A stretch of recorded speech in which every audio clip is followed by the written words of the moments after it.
Sejam muito bem-vindos ao Olhar Teológico. Eu me chamo Augusto e é um prazer ter você aqui esta manhã de domingo, dia 19 de janeiro de 2025. Queridos, hoje, para darmos continuidade ao nosso estudo Panorama Bíblico do Antigo Testamento, já trabalhamos Pentateuco, livros históricos, livros poéticos, e agora nós estamos analisando de forma breve e sucinta os livros ou os profetas maiores. Já fizemos uma análise panorâmica dos livros de Jeremias, fizemos uma análise do livro de Isaías, uma análise do Lamentações de Jeremias, e tratando dentro da ordem que a Bíblia nos apresenta, Isaías, Jeremias e Lamentações. Hoje nós iremos estudar, fazer uma abordagem rápida e simples e com alguma relevância para as nossas vidas cristãs, espirituais e acadêmica também, que esse conteúdo ele pode ajudar e favorecer você nos seus estudos da Palavra de Deus, sobre os livros de Ezequiel e o livro de Daniel, para que nós possamos crescer na graça e no conhecimento do nosso Deus.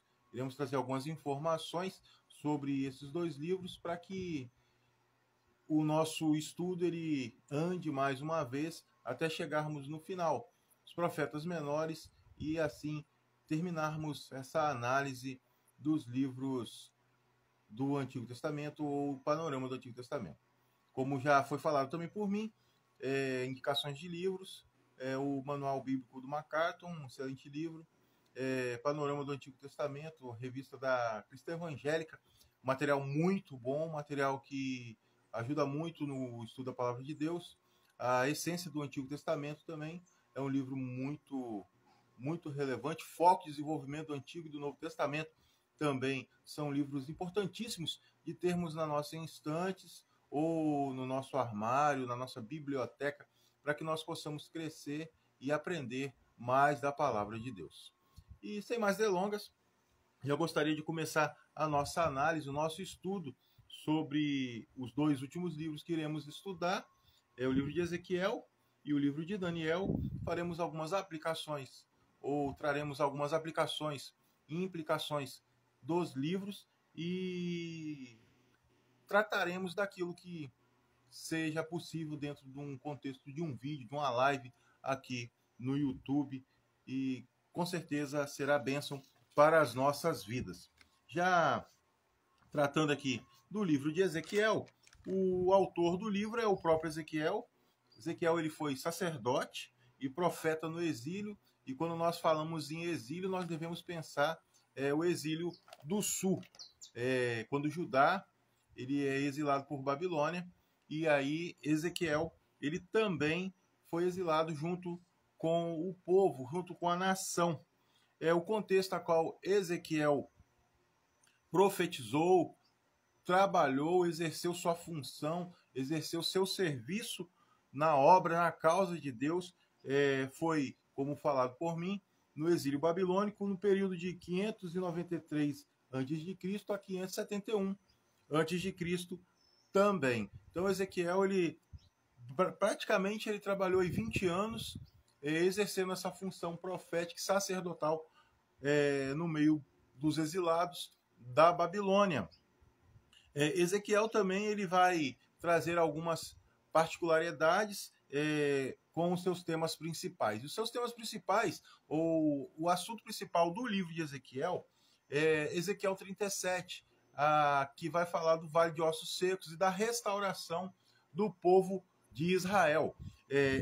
Ezequiel ele vai ser conduzido pelo Espírito Santo, pelo Espírito de Deus, a enxergar um vale cheio de ossos. Não podemos falar aonde era esse vale, particularmente eu não me lembro, dentro do contexto do livro, onde seria esse vale, porém alguns pensam que esse vale poderia ser o Vale de Rinom, aonde era o lixão de Israel, porque ali tinham vários cadáveres, muita sujeira, era o verdadeiro lixão da nação, o verdadeiro lixão de Jerusalém, onde tudo aquilo que não prestava, tudo aquilo que era descartado, era ali colocado.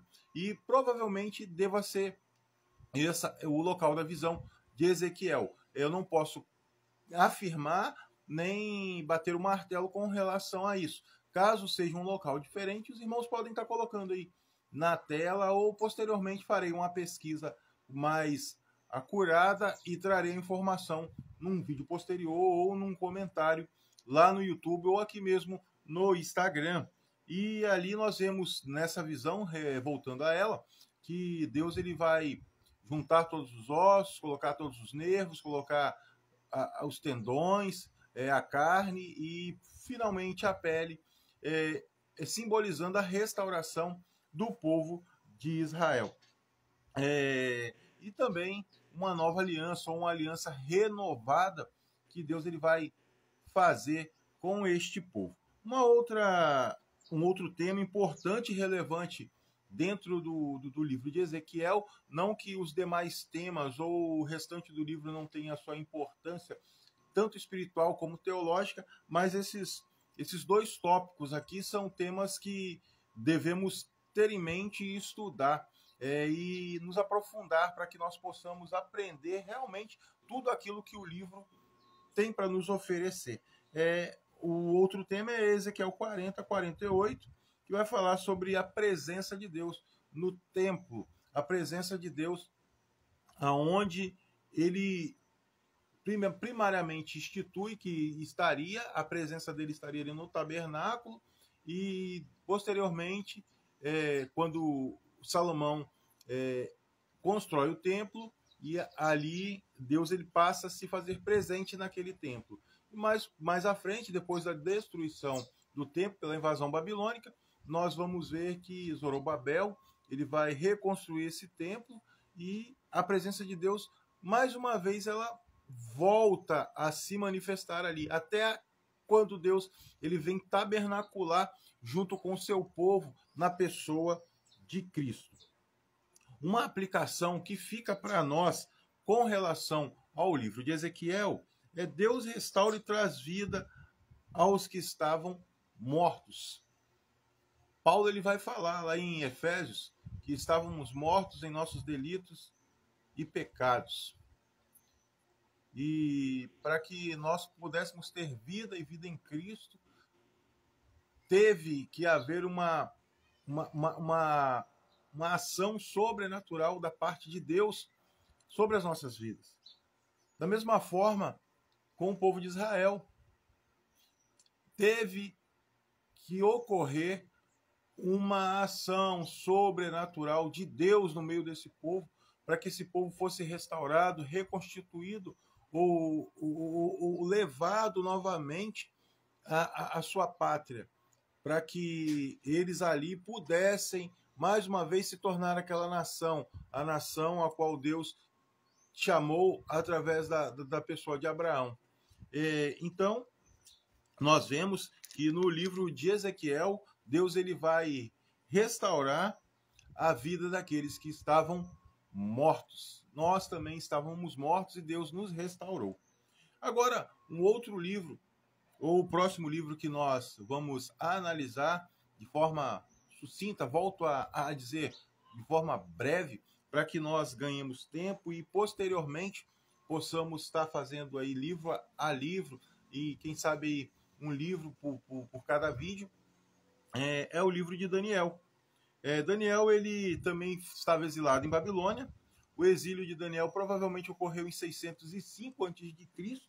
E Daniel ele viveu até o período persa ali, na Babilônia, que vai girar em torno de 537 aproximadamente. O período que Daniel viveu ali na Babilônia. O período babilônico ele se inicia em 512, eu digo, 612 basicamente antes de Cristo, mas o seu apogeu ali na região de Jerusalém é 605 antes de Cristo. O período babilônico inicia O período babilônico e início do período persa. É o período a qual Daniel ele vai profetizar, ou ele vai viver a sua vida de clausura, se podemos assim colocar seu período ali de exilado, de exílio na Babilônia. Então, Daniel ele vive aí no mínimo 70 anos, sem contar a sua idade antes de chegar na Babilônia. É uma informação também importante com relação a Daniel, e isso você não vai encontrar na Bíblia. Alguns estudiosos, como Rodrigo Silva, Jacques Ducan e alguns outros, entendem que Daniel ele era um eunuco na Babilônia. Mas, irmão, como assim Daniel era um eunuco? Primeiro que você não vê falar que Daniel era casado no seu livro. E não há relatos da tradição porque afirmam que Daniel seria casado. E quando nós pensamos em Daniel, ao chegar na Babilônia, ele foi recepcionado e foi entregue ao chefe de quem? Dos eunucos. Aí eu abro aqui um parênteses para a nossa vida profissional. E estou fazendo aqui um anacronismo, tá? Quando você começa a trabalhar numa empresa, vamos colocar aí, você começa a trabalhar no ATI, tecnologia da informação. Você vai ser entregue ao líder do TI. Você vai trabalhar na produção de uma fábrica, você vai ser entregue ao líder da produção. Você vai ser entregue, caso você comece a trabalhar como policial, ao sargento ali, mas esse sargento também não deixa de ser um policial. Da mesma forma, Daniel ele foi entregue a um eunuco para que ele aprendesse desse eunuco como trabalhar no contexto a qual ele estava inserido. E aí nós vamos ver também lá em Daniel 6, e quando Daniel ele é lançado na cova dos leões, ele foi lançado só. O texto não diz que Daniel foi lançado com a sua família, com a sua esposa ou com seus filhos. Ele foi lançado sozinho. E aí, se formos para o texto sagrado, pegando aqui como exemplo Esther, nós vamos ver que no livro de Esther, quando Ramã ele é enforcado, ele é enforcado junto com a sua família. E isso, o estudo arqueológico vai mostrando que esse fato ocorria não só com aquilo que está escrito no texto bíblico, no livro de Esther, mas acontecia em toda a corte. Quando alguém era um traidor ou alguém que era acusado de traição e era provada essa traição, ele era enforcado, era dizimado junto com toda a sua família, mulheres e filhos. Para quê? Para que não existisse mais uma descendência desse traidor. Então, quando pensamos em Daniel, isso não é uma afirmação, mas uma possibilidade. Daniel provavelmente, sim, junto com seus 3 companheiros, eles eram eunucos, eles foram castrados, porque a gente vai também pensar, eles estavam na corte, o rei tinha um harém, provavelmente eles eram muito formosos, e aí você acha que o rei gostaria de ser traído por Daniel, e Daniel, alguns entendem que Daniel era de uma família abastada de Jerusalém, de Israel. Então, assim, Daniel, ele estava ali, e o rei teve uma preocupação de não deixar com que ele tivesse relações com alguma das suas filhas, ou provavelmente o traísse com a sua esposa, ou com qualquer outra pessoa ali da corte, para que futuramente ele não tentasse dar um golpe de Estado no rei da Babilônia. Mas voltando aqui ao texto sagrado, ou digo, ao estudo panorâmico que nós estamos fazendo, nós vamos ter alguns temas dentro do livro de Daniel que são importantíssimos. O primeiro tema que eu gostaria de tratar com você são as visões ali que Daniel ele vai interpretar. Primeiro, o sonho de Nabucodonosor, capítulo 2, que vai delinear a linha da história, começando ali pelo reinado do próprio Nabucodonosor, Babilônia. Aí a gente vai encontrar os medos e os persas, vamos encontrar também o reino de Alexandre, a Grécia. Posteriormente, as pernas ali de ferro, vamos falar de Roma, e depois os pés, parte ferro, parte barro, que provavelmente seja a divisão europeia, ali, os reinos bárbaros, quando conseguiram conquistar Roma. O mais interessante nessa visão do capítulo 2 é a pedra que é cortada sem auxílio de mãos de uma montanha e esmiuça o pé, pernas, quadril, ventre e o restante do corpo, simbolizando o reino de Cristo, o reino de Deus, ou a instituição de um povo que é um povo de importância global e mundial, porque essa pedra ela vai crescer, crescer, crescer e encher todo o mundo.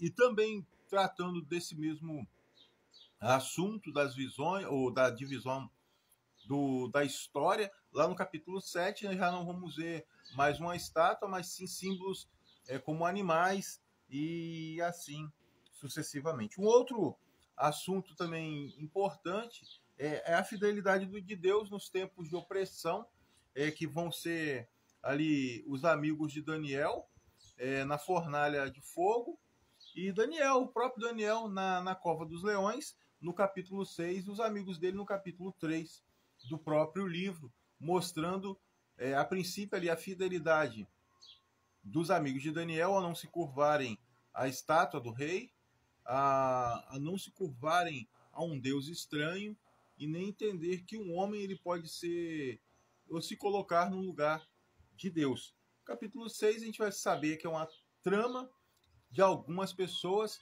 para tentarem matar Daniel, e devido a isso, devido à fidelidade também de Daniel em orar 3 vezes voltado para Jerusalém, eles tentam contra a vida de Daniel, colocando assim o rei, fazendo com que o rei assine um decreto, para que esse decreto impeça que as pessoas cultuem outro Deus que não fosse o rei. Um outro tema que vamos ver no livro é a soberania divina sobre a história. Deus ele está no trono, ele dirige toda a história da humanidade, ele dirige as nossas vidas, ele dirigiu reinos, ele dirigiu histórias de pessoas, ele dirige a minha e a sua vida, ele dirige a vida da igreja, ele está sentado no trono, mais uma vez afirmo, ele está sentado no trono. Mesmo que não pareça, mas Deus ainda está no seu trono. Não como um rei comendo ali a sua coxa de frango, ou sei lá, ou algo assim, aquele rei bolachão sentado. Não, Deus não está assim. Deus está dirigindo a história. Deus está conduzindo tudo para um propósito. O retorno glorioso de Jesus Cristo, o retorno glorioso do seu Filho, o retorno glorioso daquele a quem nós esperamos, o retorno glorioso do desejado de todas as nações. Deus está dirigindo as nossas vidas, dirigindo a sua igreja, dirigindo o seu povo e dirigindo a história do mundo. Uma aplicação que nós podemos fazer com relação ao livro de Daniel, para terminarmos essa análise breve e sucinta: Deus governa sobre as nações e cuida dos seus fiéis. É como falei, Deus está governando as nações, Deus está no seu trono, Deus está dirigindo todas as coisas, mesmo que não pareça, mesmo que olhemos para o lado e vejamos tantas mazelas, tanta perseguição, tanta injustiça, mas Deus está no seu trono.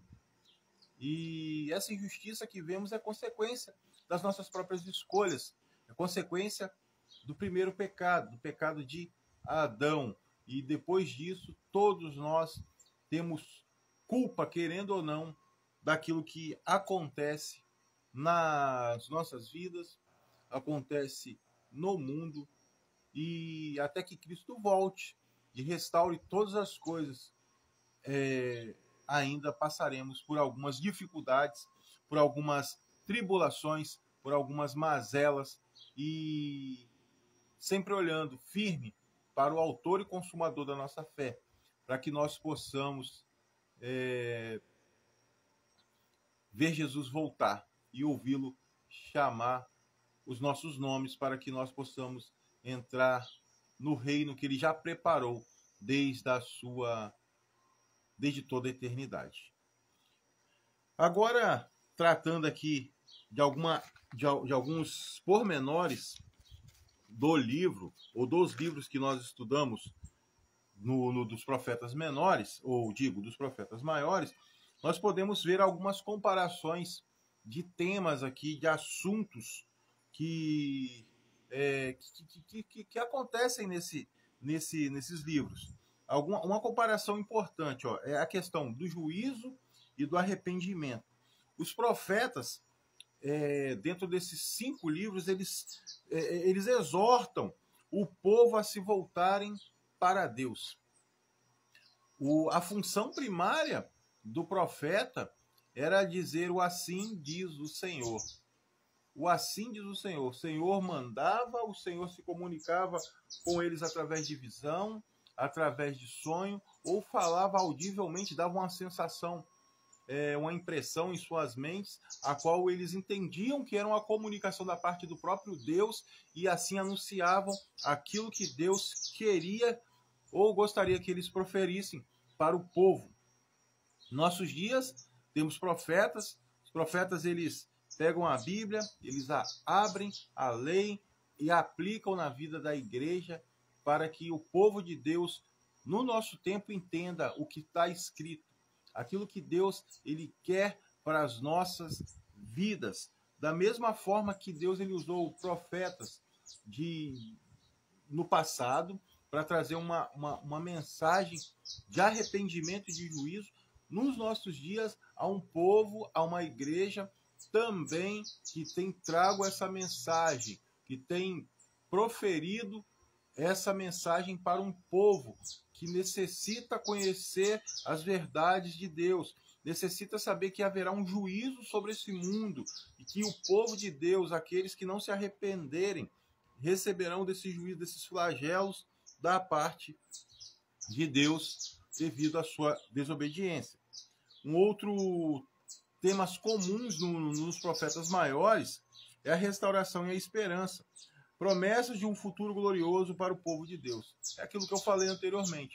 Existem promessas que vão se cumprir em nossas vidas, mas a maior promessa é a volta de Cristo, é a volta do Filho do Homem, para que nós possamos com Ele habitar e morar na eternidade. Essa é a maior promessa que o homem pode ter, é a maior promessa que o homem tem na sua vida, e é a maior certeza que a igreja também tem, que Cristo voltará. Assim como as 2.000 mensagens, ou 2.000 profecias, ou indireta e indiretamente, do Antigo Testamento, que vão falar da primeira vinda de Cristo, no Novo Testamento nós temos aí no mínimo umas 350, ou até mais, que vão falar do seu segundo advento, do seu retorno, para buscar a sua igreja, o seu povo, a qual você e eu fazemos parte. E, por fim, das comparações de temas comuns aqui, é a soberania de Deus. Deus é o rei sobre as nações e a história. Deus é o rei sobre tudo. Deus é soberano sobre todas as coisas. Deus está no controle. Deus está no seu trono. Deus ainda governa. Deus ainda dirige o curso da história e as nações, tanto aqui no Brasil quanto em todo o globo. Deus dirige o universo. Deus é o Criador. Deus é o mantenedor. Deus é o nosso Rei. Também podemos extrair desses livros algumas aplicações práticas. Primeira aplicação que podemos trazer é a relevância dos profetas hoje.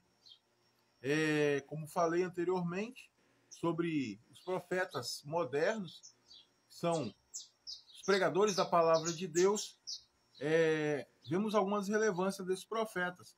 E agora eu digo aqui, os profetas bíblicos para hoje.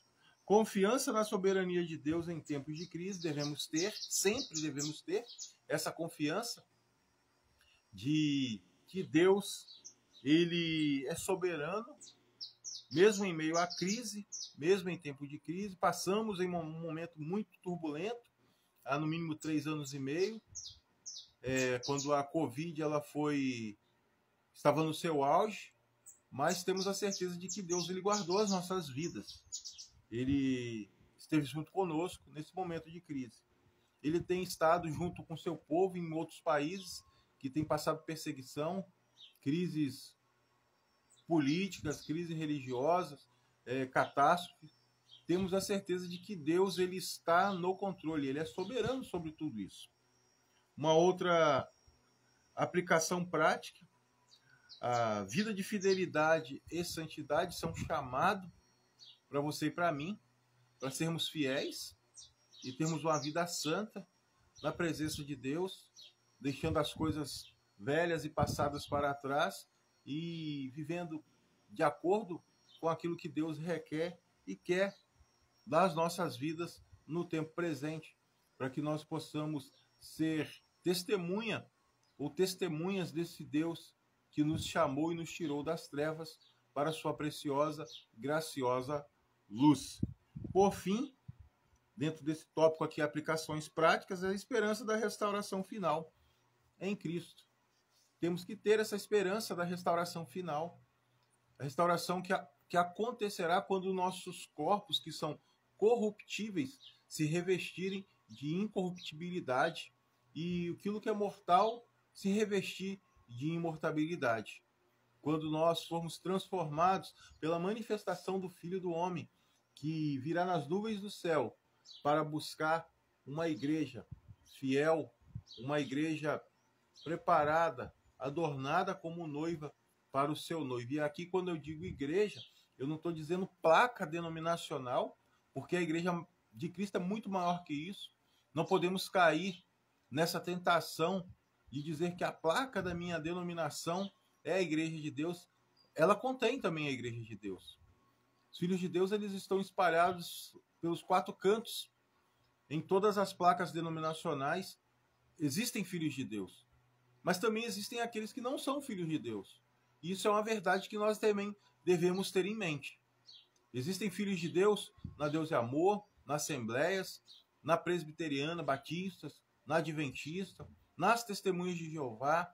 Existem filhos de Deus na universal, na graça. Existem filhos de Deus em todas essas denominações. Existem filhos de Deus até mesmo no espiritismo, que estão vivendo de acordo com a luz que eles receberam ainda. Mas um dia despertarão e se entregarão a Cristo para que possam viver de acordo com a vontade e o querer do nosso Senhor e Salvador. Também, para finalizarmos aqui, esse é o nosso penúltimo tópico, ou é o último tópico e, por fim, temos a conclusão. Perguntas que ficam para a nossa reflexão nesse tempo. Como as mensagens dos profetas maiores definem a nossa fé hoje? Isso fica para a nossa reflexão. Como essa mensagem de restauração, essa mensagem de soberania, de uma fidelidade de Deus em meio à crise, da sua direção na vida dos profetas e também na vida do seu povo, e nós como povo de Deus, como a mensagem que eles pregaram há 2.500, 2.600, há 2.700 anos atrás, elas podem ser aplicadas ou desafiam a nossa vida no tempo presente. E a última pergunta que podemos fazer e ficar para a nossa reflexão também, que lições práticas você e eu, ou você diretamente, pode aplicar aos momentos de dificuldade. Quais são as lições práticas que nós podemos aplicar em momentos de dificuldade? Assim como Daniel, na cova dos leões, seus amigos na fornalha de fogo, até mesmo Isaías, que foi morto, outros que foram perseguidos, outros que foram exilados, foragidos. Como nós podemos aplicar tudo isso, toda essa dificuldade, toda essa perseguição em nossa vida prática, e como podemos ainda ter confiança em Deus, no Deus que nos amou, no Deus que se entregou. A nossa confiança ela não pode estar em vista naquilo que vemos, naquilo que ouvimos, mas a nossa confiança ela tem que estar naquilo que nós ainda não conseguimos enxergar. A palavra de Paulo aos Coríntios vai dizer que aquilo que os olhos não viram, que ouvidos não ouviram, são as coisas que Deus tem preparado para aqueles que esperam nele. E aí eu estou parafraseando o apóstolo. São coisas insondáveis, são coisas maravilhosas que às vezes não são...